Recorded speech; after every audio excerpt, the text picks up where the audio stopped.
Welcome back to guys. कैसे आप सभी? आई होप आप सभी बहुत अच्छे होंगे। तो जैसा मैंने आप लोगों से प्रॉमिस करा था कि मैं आप लोगों को 72 से भी ज्यादा कैंडलस्टिक बेसिक से बताने वाला हूं और एक एक कैंडलस्टिक की साइकोलॉजी समझेंगे, रिस्क टू रिवॉर्ड समझेंगे, कहाँ पे स्टॉप लॉस लगाना है, कितना टारगेट बुक करना है, अगर आप लोग इंट्राडे पोजिशनल ट्रेड करो तो कौन से टाइम फ्रेम पे करना है, वैल्यू को किस तरीके आइडेंटिफाई करना है। आज की इस वीडियो में हम लोग बहुत ज्यादा बेसिक में सीखने वाले हैं, बहुत ज्यादा बारीकी में सीखने वाले हैं। तो प्लीज आप लोगों से रिक्वेस्ट है, वीडियो को अंत तक जरूर देखना। एंड हाँ, अगर जिन लोगों ने अभी भी वीडियो को लाइक और चैनल को सब्सक्राइब नहीं किया तो बिंदास कर देना। आज सबसे पहली बात जिन लोगों को यार पता होगा अच्छी बात है, क्योंकि कैंडलस्टिक क्या होती है ये सबसे मेन मुद्दा बन जाता है। जिन लोगों को पता है बहुत अच्छी बात है, लेकिन जिन लोगों को नहीं पता आप लोग मोटा मोटा समझ लेना। अगर डिटेल में सीखना है चैनल पर चले जाना, कैंडलस्टिक का पहला वाला वीडियो देख लेना, आप लोगों के सारे डाउट क्लियर हो जाएंगे। तो कैंडलस्टिक क्या होती है? एक तरीके से मार्केट की भाषा होती है जो हम लोग समझने में हेल्प करती है कि मार्केट का मूड कैसा है, यहाँ से बाइंग आ सकती है, सेलिंग आ सकती है, या फिर मार्केट अभी एक ही रेंज में फंसी रहेगी। ये हम लोग को कैंडल्स बताती हैं और इसको कहीं पर भी हम यूज कर सकते हैं अपने फॉरेक्स क्रिप्टो इंडियन मार्केट के अंदर। और कहीं ना कहीं कई सारे कैंडल्स का समूह बन जाते हैं, तो उससे कई सारे पैटर्न भी बनते हैं। आप लोगों ने देखा होगा M pattern, W pattern, double top, triple top, ascending, descending, कहीं ना कहीं वो कैंडलस्टिक से ही मिलके बनते हैं। अब हम लोग समझते हैं up side gap gap three method, bullish continue candlestick pattern.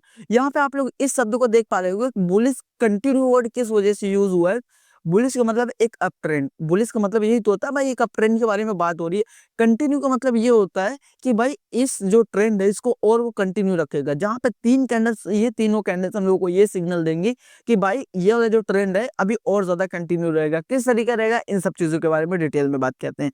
सबसे पहली बात, जैसे मैंने आप लोगों को जब कैंडलस्टिक का पहले वाला वीडियो था उसमें मैंने आप लोगों को बताया था कि ग्रीन कैंडल को हम लोग बोलते हैं बुलिश एंड रेड कैंडल को हम लोग बोलते हैं बेरिश। ठीक है, और ग्रीन कैंडल का ओपनिंग प्राइस यहाँ पे होता है, क्लोजिंग प्राइस यहाँ पे होता है, हाईस का यहाँ पे होता है एंड लोस का यहाँ पे होता है। रेड कैंडल के बारे में जस्ट बोले, ग्रीन कैंडल के जस्ट अपोजिट होती है। अभी हम लोगों ने यहाँ से ओपनिंग प्राइस स्टार्ट करी, यहाँ से क्लोजिंग प्राइस होती है, इसका ये ओपनिंग प्राइस होता है, ये इसका लो होता है एंड ये इसका हाई होता है। तो आप लोग ये देख सकते हैं कि ग्रीन कैंडल का ऊपर हाई है ऊपर बॉडी पे एंड रेड कैंडल के जस्ट नीचे है। तो आप लोग ऐसा बोल सकते हैं ग्रीन कैंडल रेड कैंडल के जस्ट अपोजिट होती है, रेड कैंडल ग्रीन कैंडल के जस्ट अपोजिट होती है।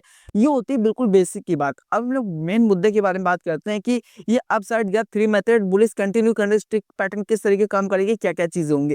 तो हम लोग को जैसे ही कैंडलस्टिक का फॉर्मेशन होगा, पहली वाली कैंडलस्टिक का जैसे ही होगा एंड दूसरी वाली जैसे कैंडलस्टिक का फॉर्मेशन होगा, तो हम लोग को ये देखने के लिए मिलेगा कि कहीं गैप अप कैंडल होगी। एंड जैसे थर्ड वाली कैंडल्स का फॉर्मेशन होगा तो हम लोग को देखने के लिए मिलेगा कि यहाँ पे कहीं पे, मतलब पहली वाली कैंडल के 50% या फिर 70% के एरिया के आसपास ये वाली जो थर्ड वाली कैंडल्स है ये कहीं पे आके क्लोज होगी। किस तरीके होगी उस वो मैं आप लोगों को एग्जांपल के थ्रू से बताता हूँ, लेकिन इसमें एक गलती है। वो गलती कौन सी आप लोग ये समझ लेना।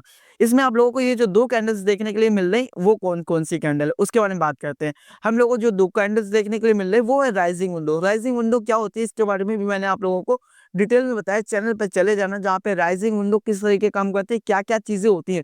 क्योंकि राइजिंग विंडो इस वजह से बोलते हैं, इसमें इस वजह से ये राइजिंग विंडो, क्योंकि इसमें आप लोग देख सकते हैं कितना गैप है और ये एक विंडो के आकार की होती है जो कि गैप अप होती है। तो कुछ लोग, अगर आप लोगों को राइजिंग विंडो देखने के लिए मिल रही है तो आप लोग ये प्लान मत करना कि भाई और इसको अभी हम लोग वो करें। ठीक है, तो यहीं पे हम लोग को ये देखने के लिए मिलता है। अब हम लोग बात करते हैं इसमें और ये कौन सी कैंडल्स देखने को मिलेगी। कभी कभी हम लोग को ये भी देखने को मिल जाएगी कि ये वाली कैंडल्स एक बुलिश मेरू बाजू होंगी ये दोनों, और ये वाली बेरिश मेरू बाजू कैंडल्स देखने के लिए मिलेगी। बुलिश मेरू बाजू, बेरिश मेरू बाजू क्या होती है इसके बारे में भी आप लोग यहाँ से देख लीजिए, क्योंकि यहाँ पे लगभग 8 पैटर्न्स आप लोगों को काम कर रहे हैं। यहाँ पे 2, यहाँ पे 3 एंड यहाँ पे 4। ठीक है, ये 8वां हो गया, ये 7वां हो गया एंड ये छठा एंड ये 5वां। आप लोग ये देख पा रहे होगे कि यहाँ पे टोटल हमारे पास 8 कैंडलस्टिक है। जिस तरीके फॉर्मेशन हो रहा है आप लोग यहाँ पे देख पा रहे होगे, इसमें साइडो नहीं है, इसमें भी साइडो नहीं है, इसमें भी साइडो नहीं है, इसमें भी साइडो नहीं है। एक तरीके से कहीं ना कहीं किसी ना किसी में एक चीज में साइडो नहीं होंगी, और पहले वाले नंबर में सब में साइडो है। मतलब पहले वाली तो कहीं ना कहीं एक तरीके से स्ट्रॉन्ग बुलिश या बेरिश है, लेकिन कहीं ना कहीं जो दूसरी, तीसरी, चौथी, पांचवी एंड आखिरी आखिरी वाली मतलब 8वीं तक, कहीं ना कहीं जिसमें विक्स नहीं है वो बुलिश मेरू बाजू या बेरिश मेरू बाजू है। जिन लोगों को इसके बारे में भी नहीं पता चैनल पे चले जाना, इसके बारे में भी मैंने आप लोगों को डिटेल में बताया किस तरह के फॉर्मेशन होता है, क्या गलतियां अभी तक आप लोग करते आए हो और क्या गलतियां आप लोगों को नहीं करनी चाहिए, कौन सा टाइम फ्रेम रखना चाहिए, कैंडलस्टिक की क्या साइकोलॉजी होती है, इन सब चीजों के बारे में मैंने डिटेल में बताया। अब हम लोग बात करते हैं थोड़ी सी मार्केट स्ट्रक्चर के बारे में, देन इसके बाद हम लोग बात करते हैं इसकी साइकोलॉजी के बारे में। सबसे पहली बात हम लोग इसके जो टेक्निकल्स के बारे में वो बात करते हैं कि क्या होता है। हम लोग को ये देखने के लिए मिलता है कि ये हमारे पास एक रेजिस्टेंस का काम कर रहा है, सपोर्ट का काम कर रहा है। सपोर्ट एंड रेजिस्टेंस इन लोगों को ड्रॉ करना नहीं आता, बिल्कुल भी डरने की जरूरत नहीं। सपोर्ट एंड रेजिस्टेंस मैंने सिर्फ प्राइस एक्शन में पहला वाला वीडियोस डाला है, चैनल पे चले जाना जहाँ पे आप लोगों को पहला वाला वीडियोस देखने के लिए मिल जाएगा। एंड जैसे ही कैंडलस्टिक्स खत्म होंगी मैं आप लोगों को प्राइस एक्शन भी माइनस से लेकर, मतलब आप लोग ऐसा समझ सकते हैं 0 से लेकर के 100 तक चलूंगा, आप लोग चीजें अच्छे से सीख सकते हैं कि क्या है क्या नहीं है इन सब चीजों के बारे में। ठीक है, तो अभी आप लोग ये समझ लेना कि ये जो सपोर्ट एंड रेजिस्टेंस मैंने किस बेसिस पर वो ड्रॉ करा है वो आप लोग समझिए थोड़ा सा, क्योंकि इसको मैं चार्ट थोड़ा सा रफ कर देता हूँ, उसके बाद आप लोग चीजें बिल्कुल क्लियर हो जाएंगे। आपको इस एरिया पर वो कैंडलस्टिक फॉर्मेशन होता हुआ नजर आएगा, जहाँ पे मैंने आप लोगों को स्टार्टिंग में ये वाला बताया था कि जो पहली वाली जो कैंडल्स होगी वो दूसरी वाली कैंडल्स को जैसे ही गैप अप कैंडल्स खुलेगी एंड तीसरी गैप डाउन कैंडल खुलेगी एंड पहली वाली कैंडल्स के 50 या 70% के एरिया के आसपास आके पूरी तरीके से हाई लगाएगी या फिर क्लोज हो जाएगी। तो क्या ये यहाँ पे हुआ, वो मैं आप लोगों को इस एग्जांपल में दिखाता हूँ, तो आप लोगों को सारे डाउट्स क्लियर हो जाएंगे क्या मैं आप लोगों को बताने चाह रहा हूँ। ठीक है, तो अभी आप लोगों ने यहाँ पे देखा क्या वो वाले डाउट्स क्लियर, हाँ बिल्कुल भाई पूरी तरीके से उसी तरीके काम करी कैंडलस्टिक। तो यहाँ पे आप लोगों को वो कैंडलस्टिक फॉर्मेशन देखने के लिए मिलता है एंड यहाँ पे हम लोग रजिस्टर से सपोर्ट मार्क करते हैं and support and registers mark करने के बाद में जो रिस्क टू रिवॉर्ड रखते हैं वो कितना रखते हैं, वो 1:2 रखते हैं। ठीक है, 1:2 रखते हैं, क्योंकि फ्यूचर में हम लोग अपना रिस्क टू रिवॉर्ड जो अगर हम लोग अभी स्टार्टिंग में फॉलो नहीं करेंगे, क्योंकि आने वाले टाइम में 10,000 20,000 50,000 क्वांटिटी जितना चाहो उतना कर सकते हो। और अगर आप रिस्क टू रिवॉर्ड, क्योंकि अगर आप लोग बिगिनर हो तो सिंगल लॉट से ट्रेड करना, जो कि बैंक निफ्टी के लगभग 15 क्वांटिटी की एक अभी लॉट चल रही है। ठीक है, तो यहाँ पे आप लोग 10 लॉट पे मत जाना, क्योंकि 10 लॉट पे आप लोगों को कैपिटल 10,000 अगर होगा तो मुश्किल से 10 लॉट तो हालांकि मिलेगी नहीं, बट अगर फिर भी एक्सपायरी वाले दिन हो जाती है तो आप लोगों का पूरा कैपिटल वाइप आउट हो जाएगा। तो आप लोग इन सब चीजों को थोड़ा सा यार अवॉइड करो और थोड़ा सा एक्सपायरी पे कम ध्यान दो, क्योंकि आप लोग अगर यहाँ पे 1:2 रिस्क टू रिवॉर्ड रखोगे तो आप लोग क्या चीजें समझ में आएंगी।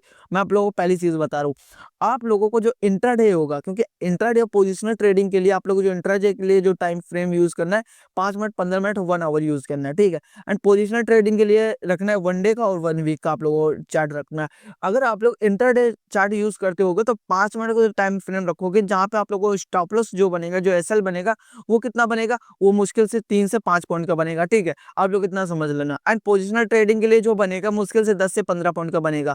तो आप लोगों को जो 10 से 15 पॉइंट का बनेगा उसमें अगर रिस्क टू रिवॉर्ड रखते हो लगभग 30-35 के आसपास, तो आप लोगों को इजिली मिल जाएगा। ठीक है, वो लेकिन हाईवी क्वांटिटी होगी और कहीं ना कहीं आप लोग उसमें पूरी तरीके से कैपिटल वाइप आउट कर दोगे। इंट्राडे पे एक चीज होता है कि अगर आप लोगों की साइकोलॉजी सही है, आप लोगों को स्ट्रेटेजी सही है, तो आप लोग उस पे ट्रेड कर सकते हो, अच्छा खासा रिटर्न भी निकाल सकते हो। ऑप्शन बाइंग की मैं बात कर रहा हूँ।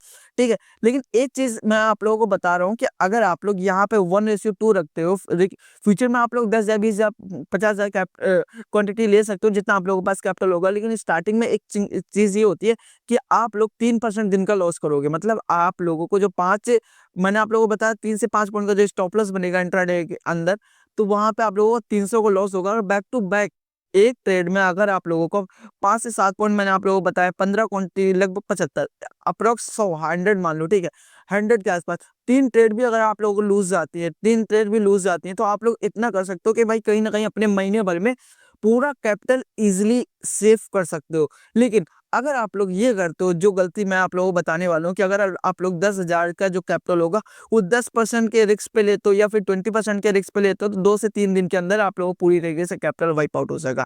हम लोग बात करते हैं किसकी, आप लोग बात करते हैं थोड़ी सी एक तरीके से आप लोग ऐसे समझ सकते हैं, मैं इसके बारे में बात करने वाला हूँ वॉल्यूम के बारे में, कि वॉल्यूम उन लोगों को क्या देखने के लिए मिलेंगे। वॉल्यूम उन लोगों को बढ़ते हुए क्रम में देखने को मिलेंगे, तो ज्यादा एक्यूरेसी बढ़ जाएगी। अब हम लोग बात करते हैं कि क्या हम लोगों को गलतियां नहीं करनी। हम लोगों को ये गलतियां नहीं करनी है कि अगर मैंने आप लोगों से बोला कि भाई सिंगल बेसिस पे कैंडलस्टिक पे ट्रेड कर लो, तो वो आप लोगों के लिए बहुत ज्यादा रिस्की हो जाता है, जो कि मैं आप लोगों से बिल्कुल भी रिकमेंड नहीं करता। आप लोग क्या करना, आप लोग कोई भी इंडिकेटर यूज करते होगे, आप लोग सपोर्ट एंड रेजिस्टेंस अगर यूज करते होगे, आप लोग कोई कुछ भी अगर यूज करते होगे, उसके बेसिस पे ट्रेड करना, जहाँ पे सिंगल कैंडलस्टिक पे ट्रेड मत करना, काफी ज्यादा रिस्की हो जाता है। आई होप आप लोग चीजें समझ में आएंगे। अगर समझ में आएंगे तो प्लीज वीडियो को लाइक और चैनल को सब्सक्राइब जरूर कर देना। इस वीडियो से रिलेटेड कुछ भी अगर दिमाग पे हो तो आप लोग कमेंट कर सकते हैं। मिलते हैं नेक्स्ट वीडियो, तब तक के लिए।